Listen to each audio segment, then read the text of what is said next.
Jack Miller was used to rejection. As an engineer back on Earth, his skills were in demand, but in a world where corporations ruled everything, his job prospects were few and far between. He had spent the last 2 years applying for positions, hoping for something that could pay off his growing debts. Each rejection felt like a personal blow. And just when he was about to give up, something unexpected happened. One evening, as Jack sat in his cramped apartment, the email arrived. He had applied to a job on an alien planet months ago, but he never expected to hear back. The subject line read, "Immediate position available, Zathor Prime Engineering." He blinked at the words, Zathor Prime. He had heard of the settlement, a growing colony of different alien species far from Earth. But what caught his eye wasn't the settlement's location or the name of the company. It was the salary. It was outrageously high, enough to cover all his debts and leave him with enough to live comfortably for years. The job would involve engineering work, maintenance of the settlement's advanced systems. It was a position he had the qualifications for. But the pay, it was more than he could ever imagine earning on Earth. Without thinking twice, Jack clicked the accept button. Within hours, his contract was signed. The offer was legitimate, and Jack's flight to Zathor was booked for the next day. Jack wasn't the type to get excited about much anymore. He'd learned long ago that excitement usually led to disappointment. But as the transport ship left Earth's atmosphere, he allowed himself a moment of hope. Maybe this was his second chance. The ship was massive, filled with a variety of beings, some human, some alien. Jack found himself seated next to a blue-skinned alien who barely spoke. Instead, the creature simply stared at him with bright yellow eyes, and Jack tried not to feel uncomfortable. He was in for something completely new, he realized, something beyond the typical day-to-day life back on Earth. After what felt like an eternity of travel, they arrived at Zathor. Jack had imagined a bustling colony of humans and aliens, all working together on high-tech machines and settlements. Instead, Zathor was a strange mixture of futuristic and primitive. The buildings were tall, sleek, and shimmering, but the streets were quiet. There weren't the usual crowds of workers or tourists that Jack had seen in photos of other alien cities. It was calm, almost eerie in its silence. The moment Jack disembarked from the ship, he felt an odd sensation in the air. It was heavy, like the atmosphere itself was pressing down on him. His breath came a little slower, a little deeper, as if the planet was trying to get used to him. Or perhaps it was he who was trying to get used to this strange new world. He followed the other passengers to a waiting shuttle. It was a small, sleek vehicle, and the journey from the landing zone to the settlement itself was short. The shuttle ride was smooth, but Jack couldn't shake the feeling that something wasn't quite right. When the shuttle finally stopped, he was led into a large complex. Inside, everything was spotless. The air smelled fresh, the walls gleamed, and the floor was made of a smooth metallic surface that reflected the light of alien designs. He was met by a group of uniformed aliens who spoke in a language that sounded musical and strange to his ears. But despite the language barrier, they seemed to understand him perfectly. One of them, a tall, elegant female with silver skin and dark eyes, introduced herself as Rasa. She explained in perfect English that she would be his supervisor. "Welcome to Zathor, Mr. Miller," she said with a soft smile. "We are thrilled to have you here." She led him through the halls of the facility, explaining his duties as they walked. He was to help maintain the energy systems, repair machines, and assist with a variety of engineering tasks. It was straightforward work, exactly what he had expected. The settlement, Rasa said, was a bit isolated from the rest of the galaxy. Its inhabitants, a mix of various alien species, had come together to build a peaceful society. The settlement was growing, and there was plenty of work to be done. Jack was impressed. The technology here was far beyond what he had seen back on Earth. The machines seemed to hum with life, and the infrastructure of the settlement was well organized. There was a perfect blend of modernity and nature, with towering metallic buildings, intertwined with massive trees that looked like something from a dream. However, Jack noticed something odd as they walked through the corridors. The other workers, mainly aliens, kept glancing at him. Some even paused in their work to stare at him, their expressions unreadable. He felt their eyes on him wherever he went. At first he thought it was just curiosity. He was, after all, the only human in the settlement. But there was something else in their gaze. Something that made him uncomfortable. Ressa didn't seem to notice. She was friendly, answering his questions as they moved through the facility. She led him to his new apartment, a spacious area with a large view of the city. The accommodations were luxurious, much more than he had expected for a simple engineering job.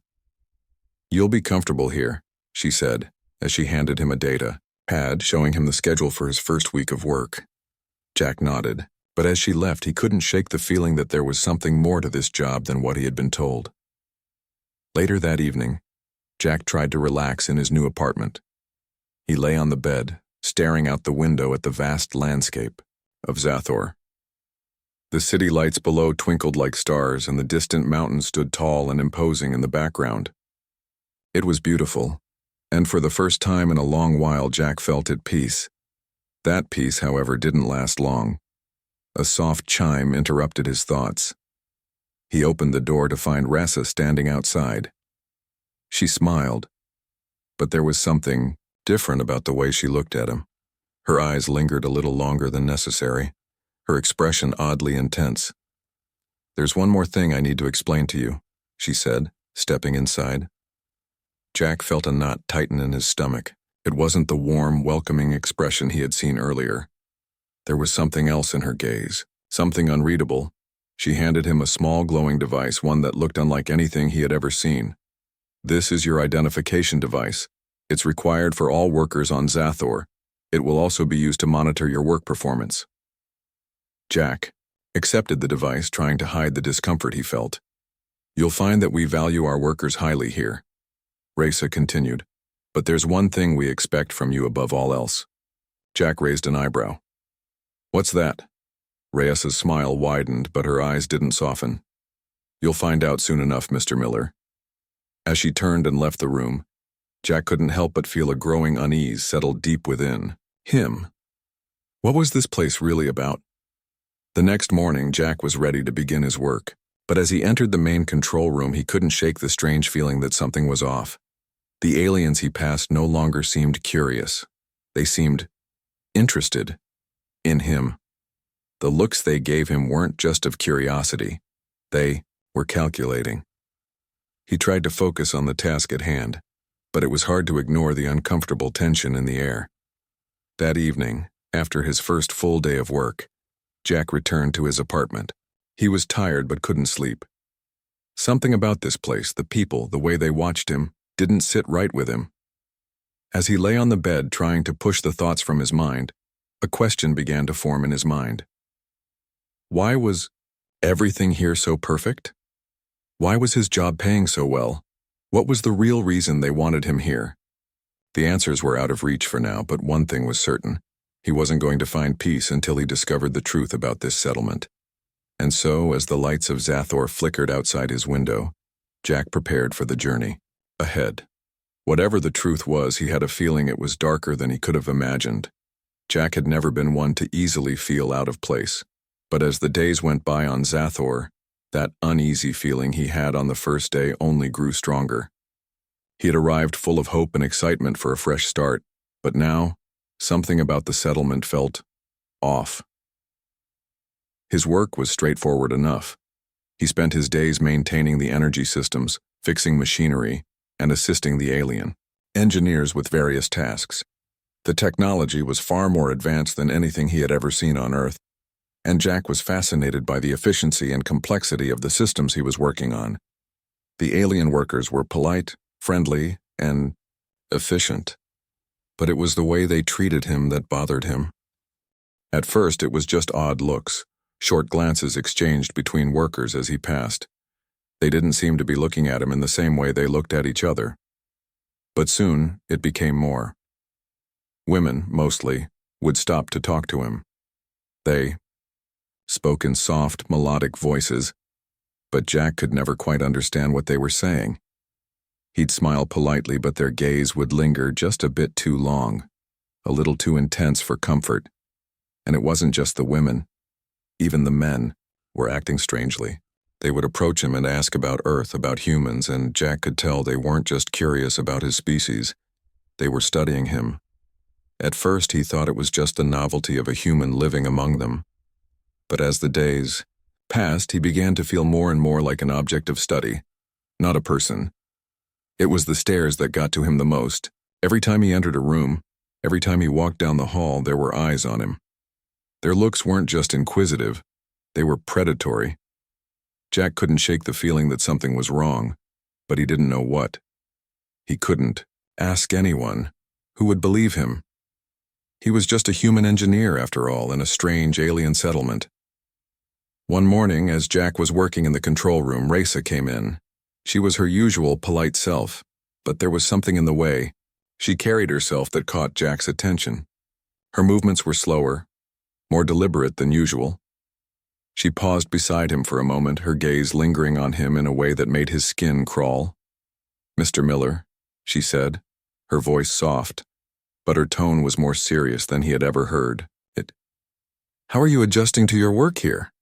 Jack glanced up from the machinery he was working on, wiping his hands on a rag. "It's going well," he said, trying to keep his tone neutral. "The systems here are impressive, to say the least." Ressa nodded, but there was a strange smile on her lips, one that seemed a little too practiced, a little too forced. She leaned in slightly, her voice lowering. "You're doing very well. I'm pleased with your progress," she said, and there was a pause before she added, "But there's something more you need to understand about Zathor, something I'm afraid you're still not fully aware of." Jack's heart skipped a beat. "What do you mean?" Ressa's gaze never left his, her dark eyes glinting in the light. "I'm afraid it's time you learned exactly what your role here is." She said it so casually, as if the information was something Jack should have already known. "What are you talking about?" Jack asked, his voice tightening. Ressa's smile never faltered, but her eyes seemed to soften with something akin to sympathy. "It's not just the work, Mr. Miller, it's your genetic potential that we're most interested in." Jack felt the blood drain from his face. His stomach twisted with a sense of dread. "Genetic potential? What does that mean?" Raisa stood straight and tilted her head slightly, as though she were considering how to explain something too complicated for his understanding. "The settlement needs strong genetic material to ensure its future. Your human genes, they're invaluable to us. We've studied your kind for years, Mr. Miller, and you, specifically, have been selected." Jack was silent for a long moment, trying to process what she had said. He had known something was wrong, but this was far beyond what he had imagined. He swallowed hard, trying to steady his voice. "You're saying you brought me here to breed?" He couldn't believe the words coming out of his mouth. Ressa didn't look offended or shocked by the accusation. In fact, she seemed oddly calm, as if she had expected him to say it. "Not just you, Mr. Miller, we've brought many humans here. Your species is ideal for our needs." The weight of her words hung heavily in the air, and Jack felt as if the ground beneath him had been pulled away. He had been hired for his skills, sure, but this was something else entirely. He felt nauseous, his hands trembling slightly as he placed them on the control panel in front of him. I don't understand," he said, his voice hoarse. "Why didn't you tell me this before?" Raisa's expression softened again, but her smile remained unchanged. "We needed you to be here to prove your worth. We needed you to see the value of what we offer before you learned the full truth. We don't force anyone into this role, Mr. Miller. You are free to leave at any time. But if you choose to stay..." She didn't finish the sentence. Instead, she simply walked out of the room, leaving Jack standing in stunned silence.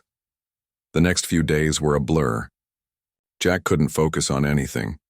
The work that had once excited him now seemed trivial. The machines, the technology, the alien species that had seemed so fascinating at first, all of it felt distant, cold, and wrong. The more he thought about what Raisa had told him, the more it gnawed at his mind. His genes were valuable to them? For what?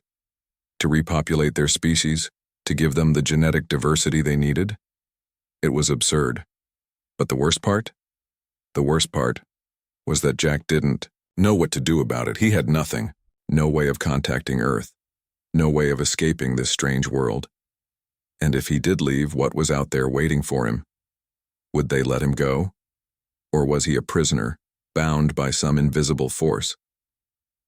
One evening, as Jack sat in his apartment, he received a message.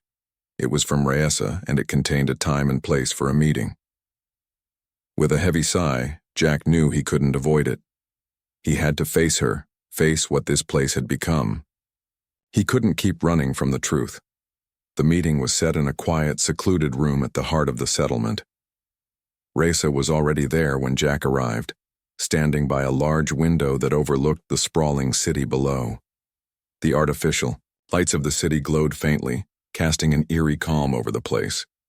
"Mr. Miller," she greeted him without turning, "I know this is difficult to understand, but you must know that we didn't bring you here to hurt you." Jack crossed his arms, his eyes narrowing. "Then what did you bring me here for?" Raessa turned to face him, her expression softening. "We need your help, Mr. Miller. Your genetics, your ability to reproduce with our species, it's crucial to our survival. You're a part of something bigger than you realize." Jack shook his head, frustration bubbling up. "I didn't come here for this, I came here to work." Raessa stepped closer, her voice gentle but firm. "And work you will. But you will also fulfill a much larger role. The choice is yours. You can help us or you can leave." Jack's heart pounded in his chest. He didn't want this, he didn't want any of it, but leaving this place, he didn't even know if that was possible. "You say I can leave?" Jack said, his voice shaky. "But what happens if I do?" Raessa's gaze softened, and for the first time, Jack saw a glimmer of something like regret in her eyes. "You will be allowed to leave, but the consequences of that decision are yours to bear." Jack clenched his fists at his sides. "I didn't ask for this. I didn't sign up for this." Raessa nodded, as if understanding. "I know, Mr. Miller. But you must understand, the needs of the settlement come first." That night, Jack lay in bed, the weight of Raessa's words pressing down on him. He felt trapped, like there was no way out. No matter what choice he made, he was bound to this place. The uncertainty and fear gnawed at him, and he knew he had to find a way out. But how? The answers were unclear. But one thing was certain. He wouldn't be able to ignore the truth any longer. Jack couldn't sleep that night. His mind was racing. Raessa's words echoed in his head, refusing to be silenced. "Your genetics are invaluable to us," she had said. The truth of what he had learned felt like a weight on his chest, suffocating him, making it hard to breathe. For days, he tried to push the thoughts out of his mind, focusing on his work. But no matter how much he tried to ignore it, the unsettling truth lingered. The settlement wasn't what it seemed. He wasn't here just to fix machines and help the settlement grow. He was part of something far more sinister, something he had never signed up for. And the more he thought about it, the more his anger grew. He had been lied to. The settlement had been built on a lie. They had used his desperation, his need for a fresh start, to lure him in. And now, he was nothing more than a tool for their breeding program. Jack was determined to find out everything.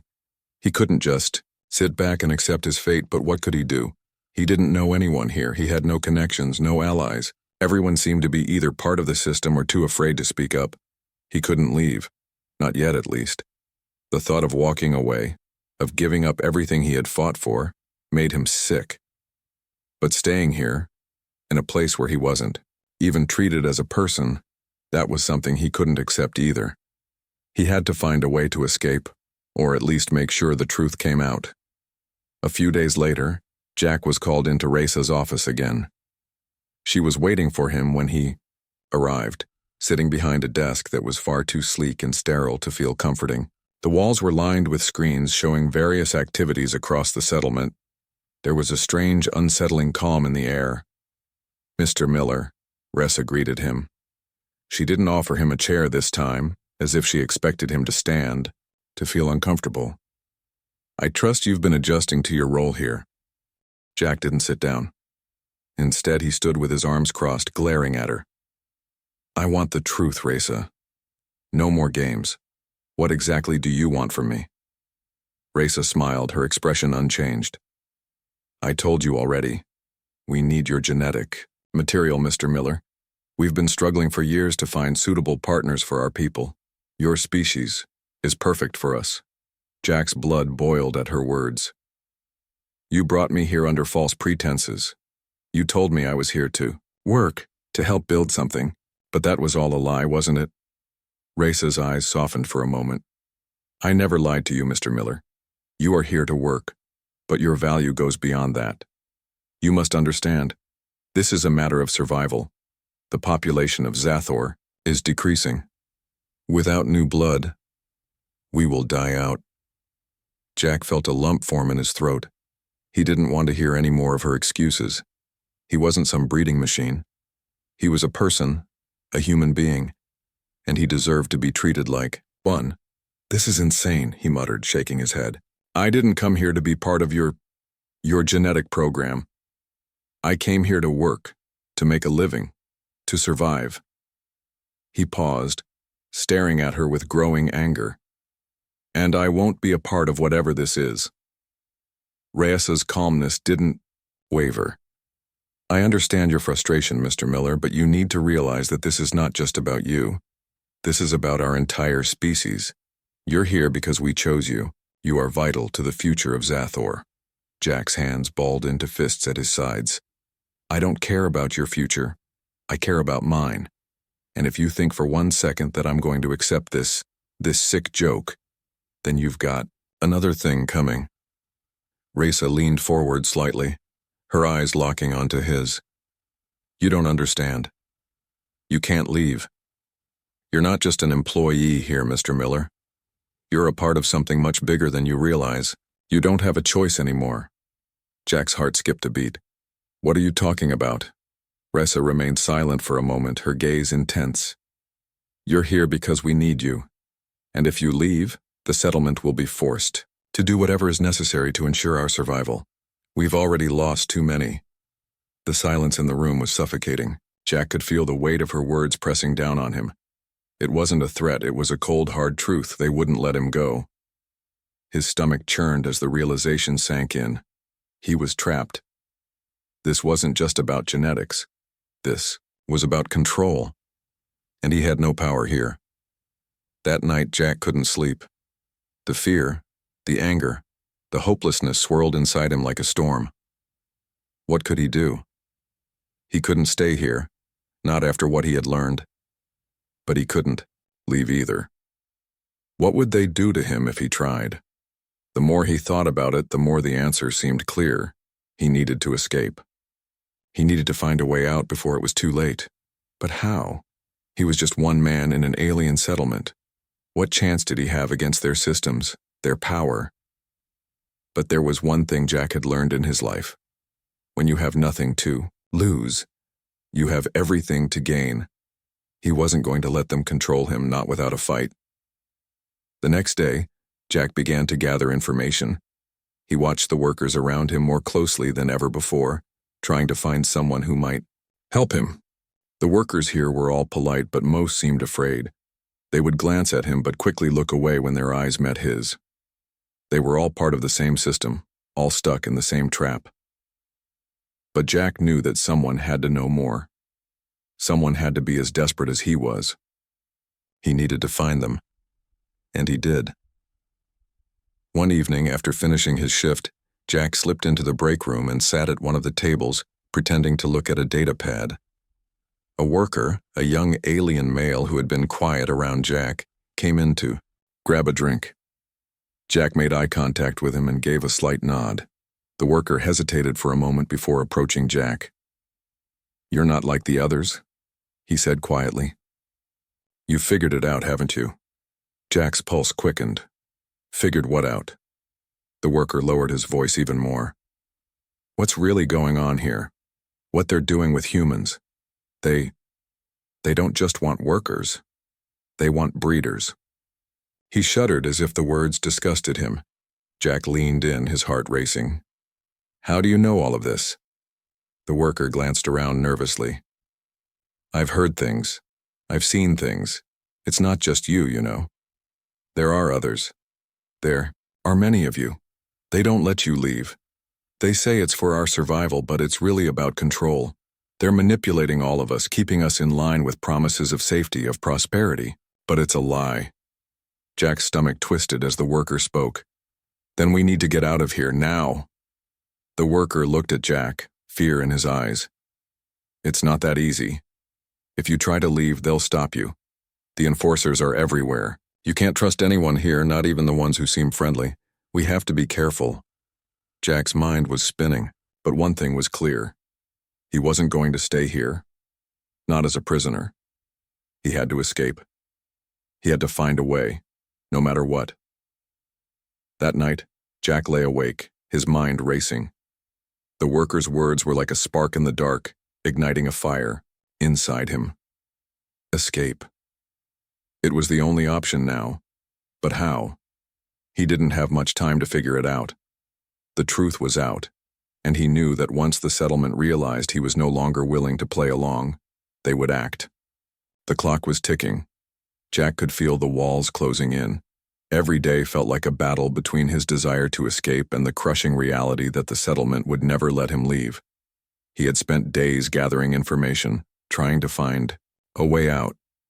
But the longer he stayed, the more he realized how tightly Zathor's grip had on him. The settlement was not just a place. It was a trap, and everyone here was part of the system. But Jack wasn't going to give up. He refused to become a pawn in their game. He had already learned enough to know that they would never allow him to leave freely. Reisa had made it clear that he was important, and if he tried to escape, the consequences would be severe. But Jack knew that he had to try. He had nothing left to lose. The plan had started small, little things at first. Jack had learned to blend in, to look like one of the others. He had gathered information from the workers who seemed the least afraid, the ones who had been there the longest. They were too scared to talk openly, but Jack had learned how to read their expressions. The fear in their eyes was enough to tell him that they knew the truth but didn't dare to speak it. One worker, an older alien with gray skin and piercing yellow eyes, had told Jack in passing, "You have to be careful. The enforcers are always watching. They can't be trusted. If you try to leave, they'll stop you." The enforcers. Jack had heard of them. They were the settlement's law enforcement, but they weren't like the police back on Earth. These enforcers were more like soldiers, ruthless, unfeeling, and loyal to the settlement. They were the ones who made sure no one tried to escape. They were the ones who kept everyone in line. Jack had learned the layout of the settlement over time, studying every exit, every security checkpoint, every blind spot. He had to be careful. There was no room for mistakes. He couldn't trust anyone, except for the few workers who had shown him that they too were desperate for freedom. Together, they would find a way out. One evening, Jack made his move. He waited until the end of his shift, when the settlement was quiet and most of the workers were off duty. The night was his only chance. He had already seen the security patterns. He knew when the enforcers would be patrolling and when they would be distracted. He slipped into the shadows, moving quickly but quietly. His heart raced as he approached the maintenance tunnels. These tunnels ran beneath the settlement, hidden from the prying eyes of the enforcers. It was a risky path, but it was the only one that led to the outskirts of Zathor. Once he reached the tunnels, he would have to move fast. The tension in his body was unbearable as he reached the entrance to the maintenance area. His pulse was pounding in his ears. He had done everything he could to cover his tracks. If he was caught now, it would be over. There would be no second chance. He carefully pushed open the maintenance door and stepped into the dimly lit corridor. The air smelled of rust and old machinery, but Jack didn't care. This was it. He was on his way out. As he made his way through the tunnels, Jack couldn't help but feel a sense of freedom growing inside him. For the first time since he had arrived, he felt in control. He wasn't a prisoner anymore. He was taking back his life. But as he rounded a corner, Jack froze. There, standing in the middle of the tunnel, were two enforcers. They were tall, muscular, and their eyes gleamed with a cold, calculating light. Jack's heart skipped a beat as they turned their gaze toward him. He had been too focused on the escape route, too sure that he had covered every angle. He hadn't anticipated that the enforcers would be waiting for him in the tunnels. For a moment, Jack stood there, frozen in place. The enforcers were silent, staring at him as if they knew exactly what he was doing. The tension in the air was thick, and Jack felt the weight of their gaze pressing down on him. One of the enforcers spoke, his voice low and menacing. "You really thought you could leave, human?" Jack's mind raced. He had to act fast. He knew there was no way he could fight them both. He had no weapons, no backup. But he wasn't going to give up without a fight. He had come too far. "I'm not your property," Jack said, his voice steady despite the fear he felt. "I'm leaving. Now." The enforcer smirked. "You think you have a choice?" Before Jack could react, the second enforcer lunged toward him, grabbing him by the arm and twisting it behind his back. The pain shot through Jack's body, but he gritted his teeth and fought against the grip. He had to think fast. With all his strength, Jack slammed his elbow into the enforcer's side, causing the alien to stumble back in surprise. It wasn't much, but it gave Jack the opening he needed. He kicked out with his leg, knocking the enforcer off balance and twisted free from the other's grasp. For a moment, Jack stood there, panting, as the enforcers recovered from the shock of his unexpected resistance. He knew they would come after him now, but he didn't have much time. Without thinking twice, Jack bolted down the tunnel, running as fast as he could. The enforcers were close behind, their heavy footsteps echoing in the narrow corridor. Jack's heart pounded in his chest, and his breath came in ragged gasps. He couldn't stop now. He had to make it out. As he neared the exit, Jack spotted a small ventilation shaft at the far end of the tunnel. It was his only chance. He sprinted toward it, his legs burning with the effort, and dove through the opening just as the enforcers were almost upon him. The small shaft was tight, but Jack managed to squeeze through. He could hear the enforcers shouting, their footsteps growing fainter as they searched for him. But Jack didn't stop. He crawled as fast as he could, desperate to put as much distance between himself and the settlement as possible. Finally, after what felt like an eternity, Jack emerged from the shaft and into the cool night air. He looked around, his eyes squinting, in the darkness. He was outside Zathor, free. For a moment, Jack just stood there, breathing in the fresh air. He had made it. He was out. But even as the relief washed over him, Jack knew that this was only the beginning. The settlement would not let him go so easily. They would come after him, they would hunt him down, but he didn't care. He had his freedom, and he wasn't going to give it up without a fight. The next few days were a blur as Jack fled further from Zathor. He kept to the shadows, moving through the alien landscape with caution. He didn't know where he was going, but he knew that he couldn't stop. He couldn't go back to Earth. He had no way of contacting anyone, no way of getting a ship to take him home. But for the first time in a long while, Jack felt a spark of hope. He wasn't a prisoner anymore. He was free. And as long as he had that freedom, there was always a chance for a better future. Jack had escaped Zathor. And now, the galaxy was his to explore.